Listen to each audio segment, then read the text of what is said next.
Is remote work bad for your career? Well, some companies would have you believe that, and there's some evidence to back it up. Stick around and I'll explain more.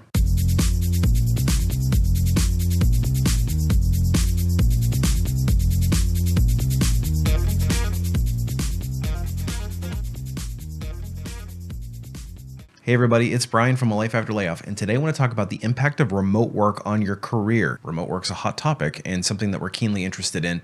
So in this video, let's break down some of the things that are going on with remote work, what some of the companies are feeling about it, and then we'll answer the question, is remote work bad for your career? But before we get into that, if you're interested in learning how to reclaim control and finally get the power back in your career, then you want to check out a brand new course that I just created. It's called the Ultimate Career Blueprint. And in it, I share a concise, actionable methodology that will allow you to navigate the waters of your career with expert authority. In other words, I teach you exactly how to become the CEO of your career and finally achieve your career goals. So if you're somebody that's beginning your career and you want to make sure that you're taking all the right steps, or you're somebody that's been stuck at the same level, or maybe you haven't broken into leadership yet and that's a career desire, I teach you exactly how to do that and more in the Ultimate Career Blueprint. And I'd like to thank this video's sponsor, Deleteme. More on them in a minute. Before 2020, it was fairly uncommon to even consider a remote job, and if you could find one, they were very unique and rare and very coveted. And as we all know, during the pandemic, a lot of our jobs became remote overnight, and in fact, they pitched it as some sort of a good thing. You were doing your part to keep the economy moving by going remote. They made us believe that we'd be equally effective both inside the office and out, and for a lot of us, it was a major change. You had to figure out what to do with your kids who were in school, and for those of you who didn't have a home office, suddenly you're parked in your kitchen trying to work, and you've got all this commotion behind you and you got to carve out some quiet time.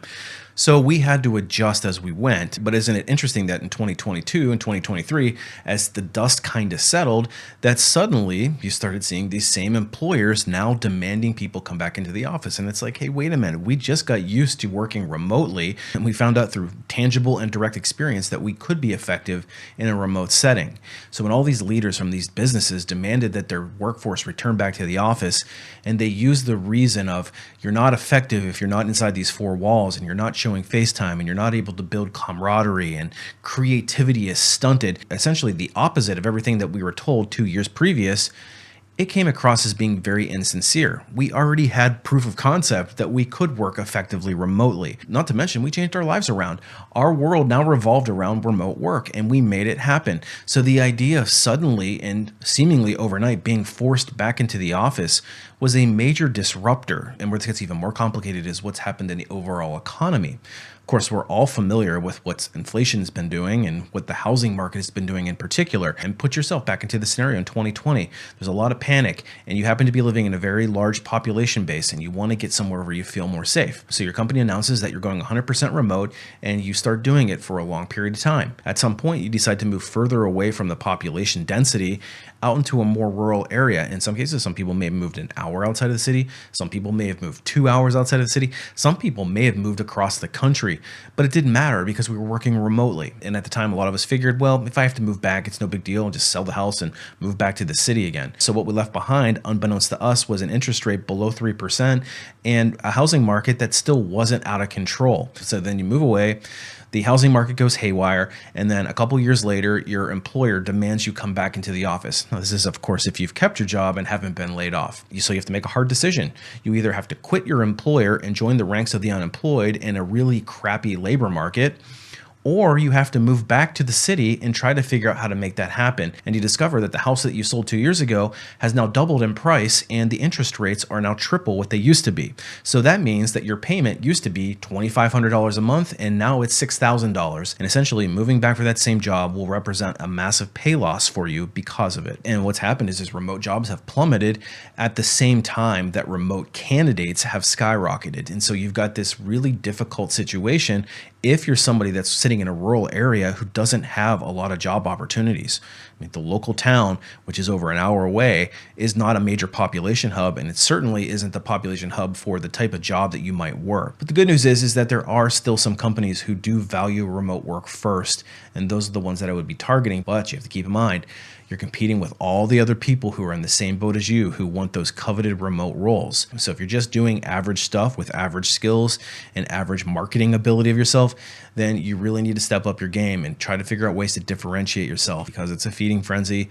And the companies who have these remote first jobs can afford to be very picky in today's market. And when you're applying to jobs all across the world, there's a higher likelihood that your data is being compromised and sold to data brokers. And that's why I was so excited to partner with Deleteme, because they help you find where your data has been sold and they help you remove it from the internet. Because during the application process and when you fill out any new hire paperwork, you're actually sharing a lot of very personal information. And oftentimes that information that you think is very secure is being sent over to companies like Equifax, who then resell your data to data brokers, and who knows what they do with it. But if you get a lot of those annoying robocalls or spam email, chances are very high that data brokers have gotten a hold of your personal information and have spread it throughout the internet. Deleteme makes it quick, easy, and safe to remove your personal data online and get it out of the hands of those data brokers. So how it works is really easy. Is you go and you fill out an online form through their website, then it'll submit it for removal from these search engines and these data broker sites. And the nice thing is they automatically handle removing your information for you, so you don't have to do all this legwork and try to figure out where your information is. Then after 7 days, they'll send you a very detailed report, and then you get reports periodically throughout the year. Once you sign up for the service, it'll continue to look throughout the year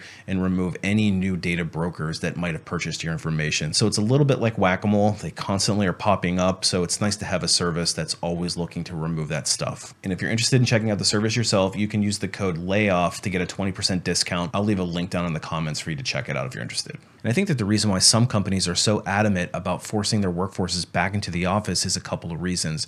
The first being is that I think that there's level of distrust. Senior leadership likes to have control over their workplace, and when most of their workforce is remote, they're not easy to control. You've got companies that are increasingly relying on evasive technology to spy on their employees. Pictures being taken every few seconds at your workstation, or your keystrokes are being logged. If you leave your workstation for too long, you have an accountability manager calling you up and asking where you're at. Or there might be more strict metrics that you need to follow. And let's face it, some people probably aren't as effective or as productive in a remote setting. Like, we got to be real here. But the reality is that most people want to do good work, and they actually work more hours when they're remote because it's a lot harder to shut it off. I mean, think when you're sick or you're taking a vacation because you're remote, right, wrong, or indifferent, you feel that there's a different standard for you, that you have to be available more frequently. And if your online activity ever goes to inactive, you feel like you're a slacker.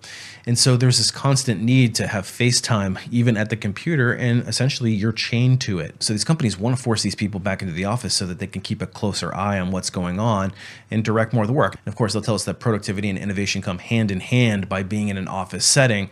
And like, okay, maybe there is some truth to that. But the fact is that a lot of people would find themselves going into an office building only to find out that the rest of their team is not in the office, and they still sit on a Zoom call by themselves in a conference room, and they're scratching their head the whole time thinking, I could have had this exact same experience in my home office, saved myself an hour-long commute and all the parking expenses just to have FaceTime. But another major reason is that these companies have spent a ton on office space that's now not being used. In fact, when I worked at Amazon, that was one of the big edicts. They wanted people to come back into the office so that they could go and sit in these offices that were beautiful. They built these 2 brand new buildings in downtown Nashville, and they wanted people to start utilizing them. So when you go into these offices, you would just go sit with some random people and some random, you didn't even know who the person was. It was these empty spaces, and you would just basically grab a workstation.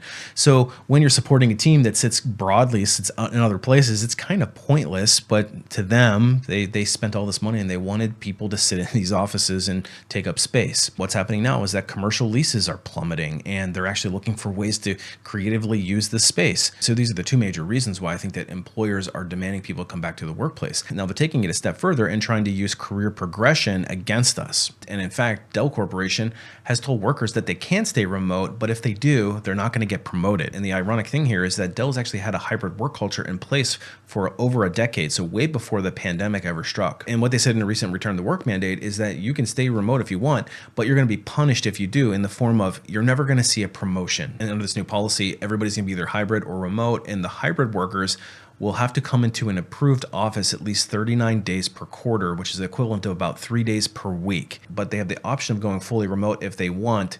However, They're not going to be considered for promotions or be able to change roles. So in other words, they're being punished for being remote workers. In the memo states, for remote teams, it is important to understand the trade-offs. Career advancement, including applying for new roles at the company, will require a team member to reclassify as hybrid on site. To me, this policy seems arbitrary, and in my personal experience, I haven't seen any link of effectiveness on the job based on where you sit, if it's remote, whether or not you're a leader, whether or not you're somebody that's a senior individual contributor, whether or not you're somebody that's junior in your career. Now, I will argue that somebody that's more junior in your career probably would benefit from going into an office so that they can get more mentoring and really learn the ropes. It will help them ramp up in their career much quicker.